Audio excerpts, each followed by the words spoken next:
monster missile Sarmat ICBM to be tested by end of 2022. First regiment to be deployed after gauging outcome. By Ashish Dangwal.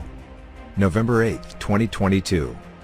Russia plans to conduct the second launch of the Sarmat heavy intercontinental ballistic missile, which Putin earlier referred to as invincible, before the end of 2022, reported state-run TASS, citing sources. The missile, called Satan II by Western analysts, is regarded as the world's most powerful missile. TASS cited a military source as saying, until the end of this year, flight design tests of the Sarmat can be continued with the second launch of the product. The report noted that the test would be conducted from the Plesetsk Cosmodrome, and the rocket must strike targets at the Kura test site in Kamchatka. After evaluating the launch outcome, a decision will be made on deploying the first regiment of Sarmat ICBM. The strategic missile forces will initially get a regimental kit under the deal signed at the end of 2020. The report did not provide a precise timeline for putting the regiment on combat duty.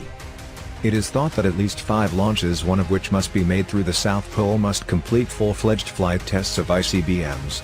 In April, Moscow conducted the first test launch of its Sarmat ICBM. The ballistic missile was also launched from Plesetsk in the northwest and struck targets on the far eastern Kamchatka Peninsula. Russian President Vladimir Putin boasted about the missile's prowess at the time, claiming it could overcome any international anti-missile defense system. Putin said that the missile would increase the Russian armed forces' fighting capability and secure the country's security from exterior threats. The Sarmat missile was built at the VP Kiev State Missile Center, which specializes in developing sea-based intercontinental ballistic missiles.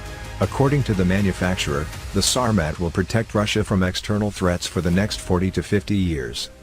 According to Russian state media, the missile is unique in terms of its unrivaled speed, record-breaking range, maximum accuracy, and complete invulnerability when breaching anti-missile defense systems.